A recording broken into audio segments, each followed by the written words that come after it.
This video is created to discuss some topics from our chapter entitled Activity-Based Costing and Management. So there are two topics to be discussed here: designing of an ABC system and activity-based management. So designing an activity-based costing system involves four steps, namely process value analysis, identifying activity centers, assigning costs to activity centers, and selecting cost drivers.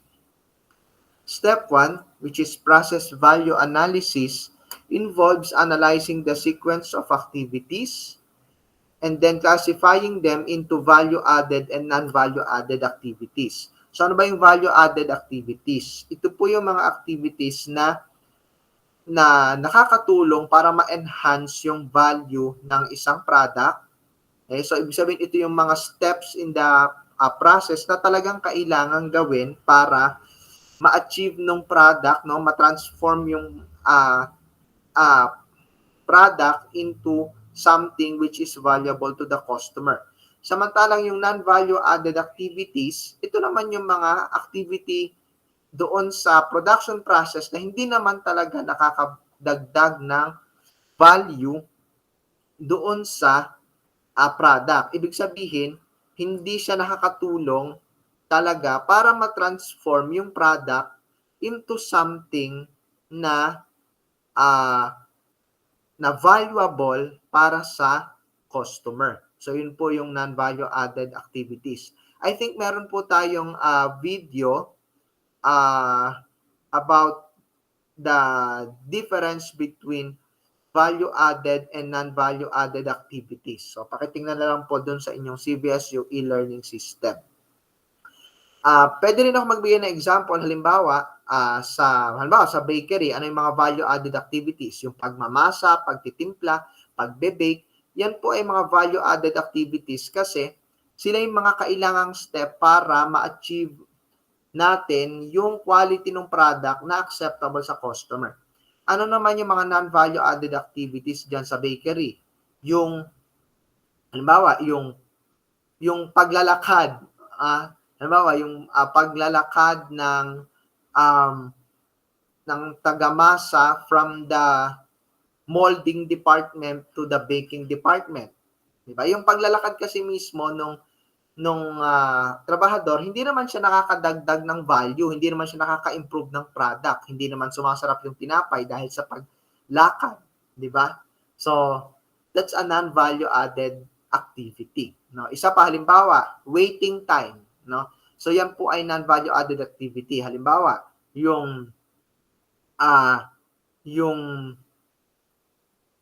waiting time, yung na from the point na umalis yung product from the premises of the seller hanggang sa makarating siya doon sa premise ng buyer. So yung yung duration of time habang hinihintay ng customer no on the way yung product, habang hinihintay niyang ma-deliver, that's a non-value added activity. 'Di ba? Kasi hindi naman habang tumatagal yung transit nung product from the premises of the seller to the premises of the buyer. Halimbawa, tinapay yan. Hindi naman sumasarap yung tinapay habang tumatagal sa daan, di ba? Actually, baka nga naluluma or inaaman, di ba? So, that's a non-value added activity. So, para mas maintindihan po to, pwede nyo pong panoorin yung ating video na nakapost sa CVSU e-learning system about the difference between a value-added activity and a non-value-added activity. So, yung pong classification into value-added activity and non-value-added activity is part of the process value analysis. So, kapag na-classify mo na siya, yung mga non-value-added activity, kung kaya mo siyang eliminate mo siya. So, you look for ways to eliminate it. Or, kung imposible, you can reduce the non-value-added activity. Step 2 is identifying activity centers. So, ano ba yung activity center? An activity center is a process within production which management intends to have a separate cost pool. So, parte po siya ng production process na parang gusto mong mag-gather yung information about cost para sa process or para sa step na yon o para sa activity na yon. So, we call it an activity center. Yung cost pool na encounter na natin siya doon sa mga naunang chapter, pero to recall, a cost pool is these are costs collected meaningfully as a group. So let's have an example. Halimbawa, sa garments factory, yung sewing or yung pagtatahi is an activity na nagko-consume ng resources. So it can be classified as an activity center. Step 3 is assigning costs to activity centers. So this involves identifying the resources used, no? Dito sa ating topic, overhead, no? Dito sa, yung kasi yung concern ng activity-based costing, ano? Yung paano i-allocate yung overhead. So, identifying overhead used by the activity and the cost of these resources. So, dito sa step 3, i-identify mo ano-ano ba yung mga overhead na nagagamit ng isang activity. Okay? At kung magkano ang mga ito. So example, in the sewing department, no? Pwedeng ang overhead na nagagamit dyan ay yung threads or sinulid, zippers, buttons, factory supervisor salaries, and utilities. So yan po yung dapat i-identify sa step 3. Step 4 is selection of cost driver. So a cost driver is a factor that causes changes in the total costs. It may be roughly thought of as the cost of the cost. Okay?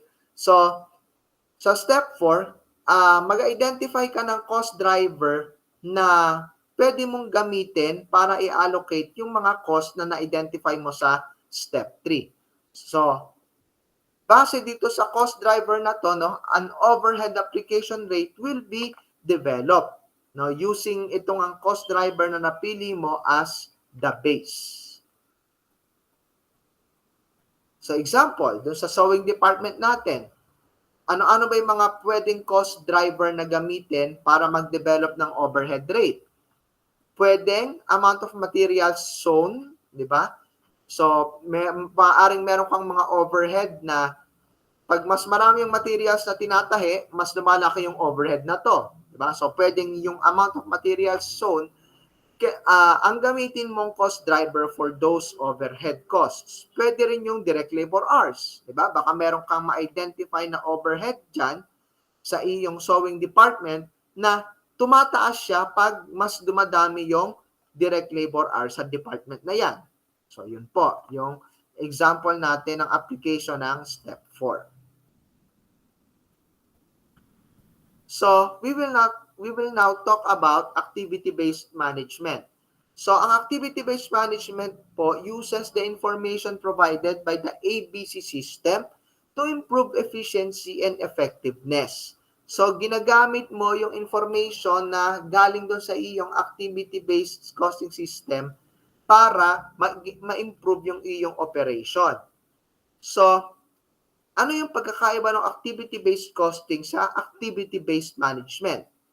Though ang common nila is pareho silang gumagamit ng ABC system.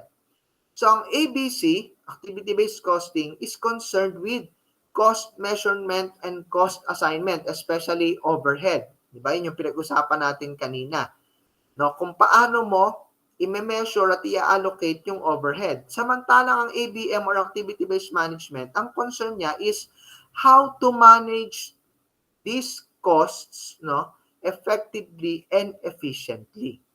So yung ABC, pwede nating sabihin medyo related siya dun sa financial accounting, no? Kasi yung ABC is, ang concern mo, paano mo i-allocate yung overhead dun sa mga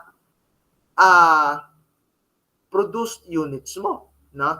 Yun namang activity-based management, ang concern niya, paano i-manage itong mga cost na to effectively and efficiently. So, meron po tayong dalawang type ng ABM. Una, yung strategic ABM. So, ang purpose po nito is taking strategic decisions like adding or retiring products, acquisition or retentions of customers, etc.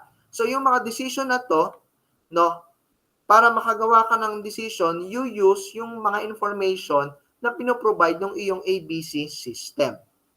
So, decisions are based on the profitability information calculated using ABC method. Samantala, yung operational activity-based management, ang concern niya is for the improvement or improving the performance of various operations or processes in the organization. So activities are tagged as value added or non-value added or core, discretionary or sustaining, and based on the analysis the activities are eliminated. Okay? So sa operational ABM, ang iyong purpose is i-improve yung performance, no? I-improve yung process mo. So hahanap ka ng paraan para mas mabilis at mas matipid yung mga processes na ginagawa sa isang organization. So dito mo nga siya nile-label as non-value added or value added. Tapos yung mga non-value added, i-eliminate kung kaya. At kung hindi naman, you can reduce it. Okay? So yun po yung concern ng operational ABM. So this ends my discussion and I'm leaving you with a quote. Waste is only waste if we waste it. Thank you for your attention and hopefully nakatulong po ako to clarify some of the topics discussed in our book.